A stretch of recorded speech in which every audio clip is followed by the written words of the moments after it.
Welcome to chief facts. नाजरीन, आज हम आपको बताने वाले हैं कि डायनासोर का अंत कैसे हुआ और उनके बाद ह्यूमन एवोल्यूशंस कैसे स्टार्ट हुई। एक समय में हमारी दुनिया पर डायनासोर का राज था। वो चलते थे जहां हम चल रहे हैं, इसी हवा में सांसें ली और इसी धरती पर लड़ाइयाँ लड़ी। इन डायनासोर ने करीब 14 करोड़ सालों तक इस धरती पर राज किया। इन डायनासोर की हजारों प्रजातियाँ थीं। इनमें से कुछ तो शाकाहारी थे और कुछ मांसाहारी थे। कुछ डायनासोर बहुत ही शांत स्वभाव के थे, लेकिन कुछ डायनासोर बहुत ही हिंसक खतरनाक थे। ये इस समय के सबसे सफल जीव माने जाते थे। लेकिन फिर अचानक ऐसा क्या हुआ? आखिर वो कौन सी घटना थी जिसने इनका नामो निशान ही मिटा दिया? आइए जानते हैं। इसको जानने के लिए हमें करोड़ों साल पीछे जाना होगा और डायनासोर के इस अंतिम दिन को करीब से देखना होगा। तो आइए चलते हैं आज से 65 million years ago, mean 6 crore 50 lakh साल पीछे। आज से तकरीबन 6 करोड़ 50 लाख साल पहले धरती पर मौसम मीन चारों ओर सूरज की रोशनी बिखरी हुई थी। लंबे लंबे पेड़ों से टकराती समंदर की ठंडी हवाएं और चारों तरफ डायनासोर के चीखने चलाने की आवाज़ें। जब ये सारी डायनासोर प्रजाति बड़ी ही आराम से धरती पर अपना जीवन बता रही थी, तब 10 करोड़ साल पहले ही इनकी किस्मत लिखी जा चुकी थी। 10 करोड़ साल पहले एक छोटा सा एस्टेरॉयड का टुकड़ा जो सदर अंतरिक्ष से आ रहा था, वो पृथ्वी से लगभग 20 करोड़ मील दूर मंगल और बृहस्पति के बीच एक क्षुद्र ग्राफ बेल्ट में घूम रहे एक बड़े एस्टेरॉयड से जाकर टकराता है। इससे इस बड़े एस्टेरॉयड की दिशा बदल जाती है और वो क्षुद्र ग्राफ बेल्ट से निकलकर पृथ्वी की जानब बढ़ने लगता है।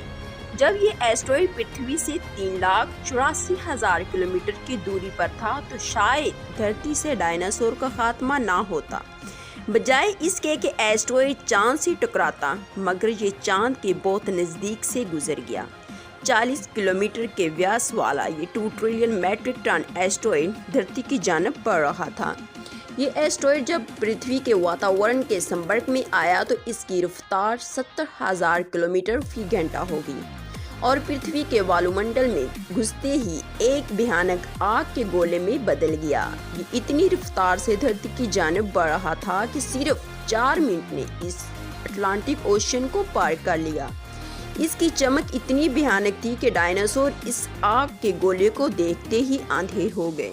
ये जीव उस उल्का को देख नहीं पा रहे थे, लेकिन वो उसी की भयानक गर्मी को महसूस कर रहे थे।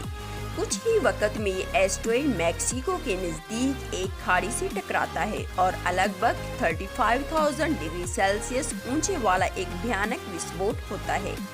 इस टकराव का विस्फोट लगभग 10 हाइड्रोजन बम के विस्फोट के बराबर था। ये विस्फोट इतना शक्तिशाली था कि इसके टकराने से ही धरती के लाखों टन धातें अंतरिक्ष में चली गई और ये जमीन पर टकराने की वजह से 80 किलोमीटर चौड़ा और 20 किलोमीटर गहरा गड्ढा बना देता है। विस्फोट के कारण इस घड़े का सारा मेटल और पत्थर आसमान धूल के बड़े बादल में बदल गया। इन 16 मिनट्स 40 सेकंड्स बाद जमीन टकराव की वजह से धरती के चारों जानब भयानक लहरें उठने लगी, जिससे समंदर में जानलेवा लहरों का जन्म हुआ और एक के बाद एक सुनामी की लहरें बढ़ने लगी। इन आग के बढ़ते गोलों से जगह जगह डायनासोर का सर्वनाश शुरू हो गया। इस भयानक विस्फोट में रेडिएशन की मात्रा इतनी बढ़ गई थी कि इसके 800 किलोमीटर के दायरे में आने वाले सभी जीव जलकर राख की तरह ढेर बन गए। इस भयानक तूफान में उड़ने वाले डायनासोर जमीनी खतरे से तो बच निकले, मगर विस्फोट के असरात हवा में दूर दूर तक फैल चुके थे, जिससे इन तमाम जानवरों को अपनी जद में ले लिया और यही विस्फोट डायनासोर के खात्मे की मेन वजह माना जाता है। इस विस्फोट ने हर चीज को अपनी जद में ले लिया था, बस वही सर्वाइव कर सके जो खुद को बचाने में इस भयानक तूफान में सफल हुए। इस तरह डायनासोर का खात्मा धरती से यकीनी हुआ। आज से 6.5 करोड़ साल पहले एक बड़ा एस्टेरॉयड पृथ्वी से टकराता है और धूल के बादल ने सूरज को ढक लिया। तापमान गिर गया। पृथ्वी पर रहने वाला 25 किलोमीटर से ज्यादा वजन का हर जीव खत्म हो गया।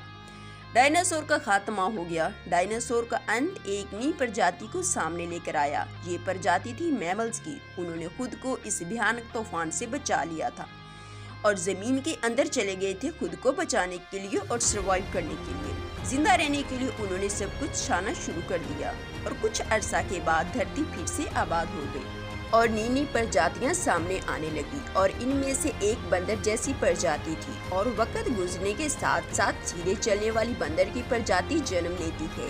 आज से 7 करोड़ साल पहले धरती के वातावरण में लगातार बदलाव होना शुरू हुआ। धरती की टेक्टोनिक प्लेट में हलचल शुरू हुई और पृथ्वी वो रूप लेने लगी जिसे हम आज देख रहे हैं। फिर एक दफा बदलाव आया जब 40 लाख साल पहले धरती की टेक्टोनिक प्लेट में एक दफा फिर से हलचल हुई और अफ्रीका के इलाका में एक नई परवश का निर्माण हुआ।